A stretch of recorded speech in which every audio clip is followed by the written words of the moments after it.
À la suite de la manifestation d'hier soir, à la suite de la déclaration de M. Popino ce matin, le Bureau national du 9 tient à faire la déclaration suivante.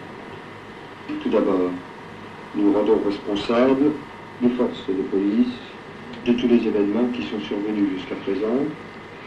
Nous considérons, en effet... Bon, tout ça c'est très beau, mais il n'est pas question de céder.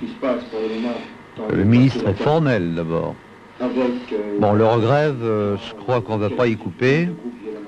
Ils vont nous la voter et il y a une grande majorité encore. Marqué, on a bien des hommes à nous dans le syndicat, mais à l'heure actuelle, il la boucle. Bon, mais grève ou pas grève, il faut que ça fonctionne. Je dis pas tout l'ensemble de la télé, mais en tout cas le journal. Nous, on s'est trouvés dans la rue avec une caméra en faisant des films sur la génération d'avant 68 et on était bien préparés avec l'affaire Langlois, avec le festival de Cloc-le-Zout où tout a commencé, avec Pierre Clémenti qui nous accompagnait à faire des films et on s'est retrouvés dans la rue à faire un film sur le président Roscoe, donc sur la génération Salut les copains. Et puis on était dans la rue quand mai 68 a éclaté et on s'est retrouvés avec les caméras sur les barricades. On ne s'attendait pas à celle-là.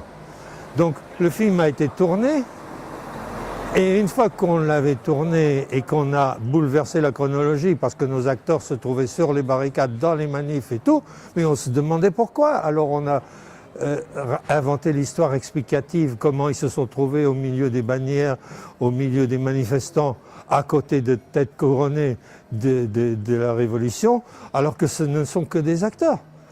Et on a réécrit l'histoire après, et un mois après, on a raconté l'histoire, pourquoi ils se trouvaient là.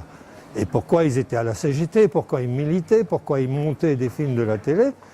Et finalement, le film a été fait à l'envers. Ne peuvent être considérés comme le bon.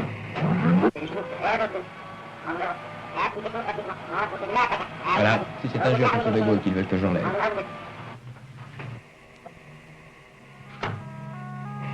Le gouvernement. Le général De Gaulle, c'est un...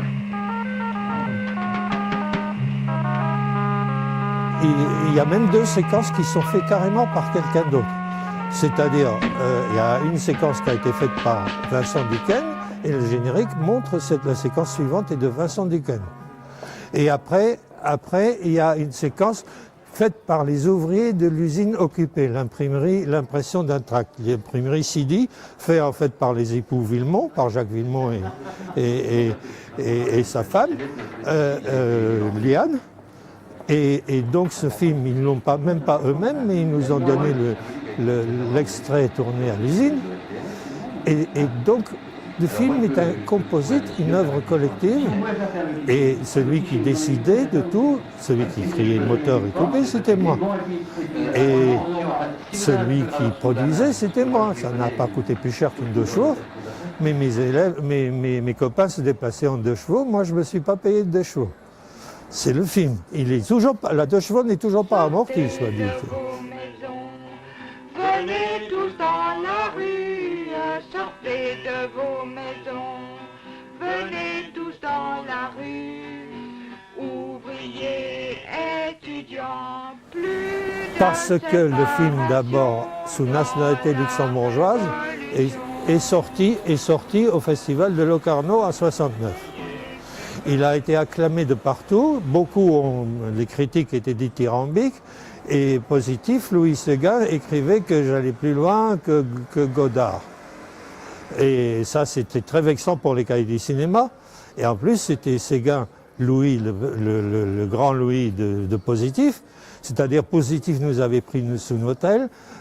Pour avoir un article dans les cahiers du cinéma, il m'a fallu le numéro spécial du trentenaire, où finalement c'est le mari de Daniel Jégui, Jean-Paul Fargier, qui entre-temps travaillait pour les cahiers, qui a réhabilité le film au trentenaire, pas au cinquantenaire. La prochaine occasion qu'on aurait pour sortir le film serait le centenaire, mais moi j'ai 84 ans, ça m'étonnerait, je suis là pour le centenaire. Donc il faut vraiment le sortir au mois de mai 68. Je suis donc tout à fait d'accord pour le sortir dans l'état où il est, mais la restauration n'aura pas lieu maintenant, puisqu'on a retrouvé les négatifs chez Jacques Ledoux à la Cinémathèque royale de Belgique. Il y a 6 mois de travail.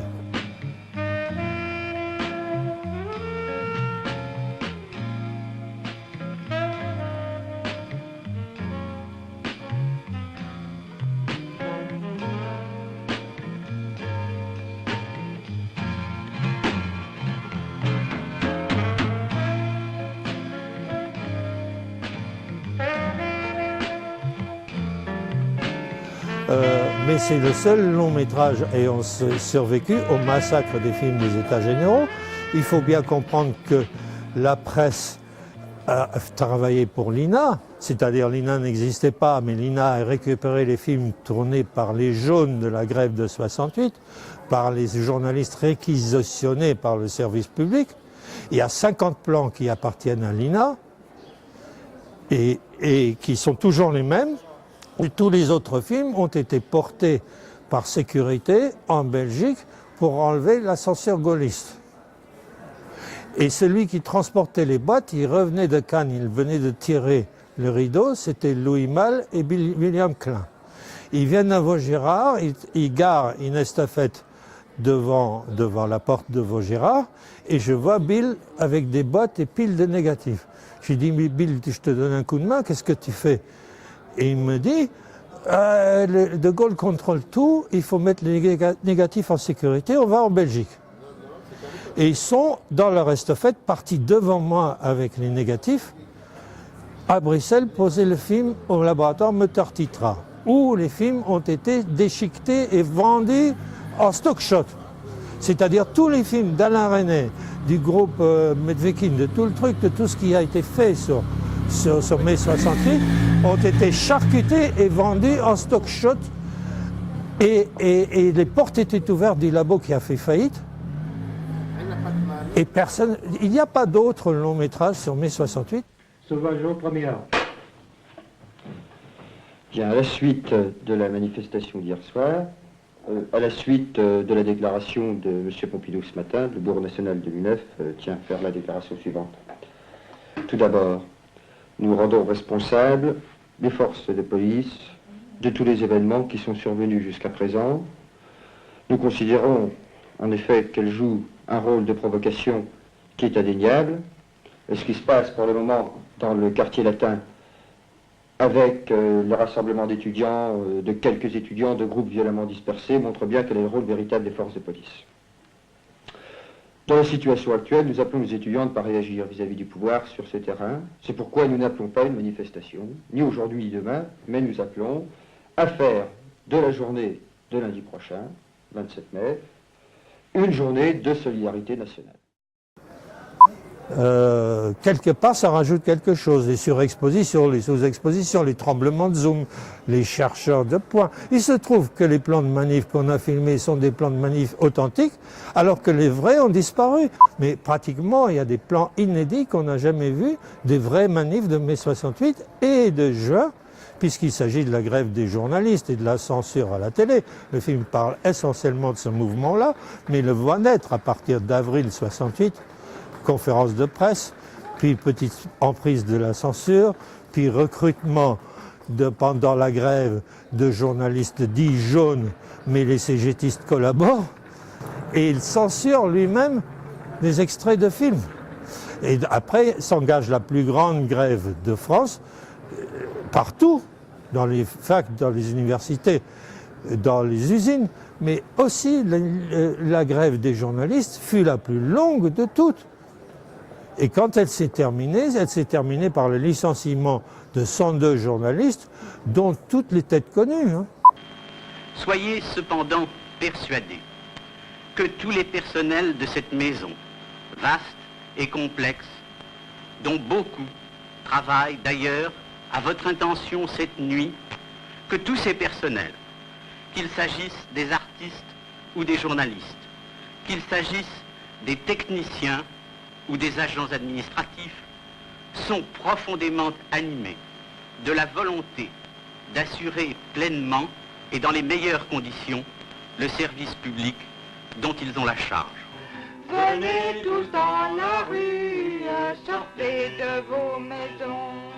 Venez tous dans la rue, ouvriers, étudiants, plus de séparation.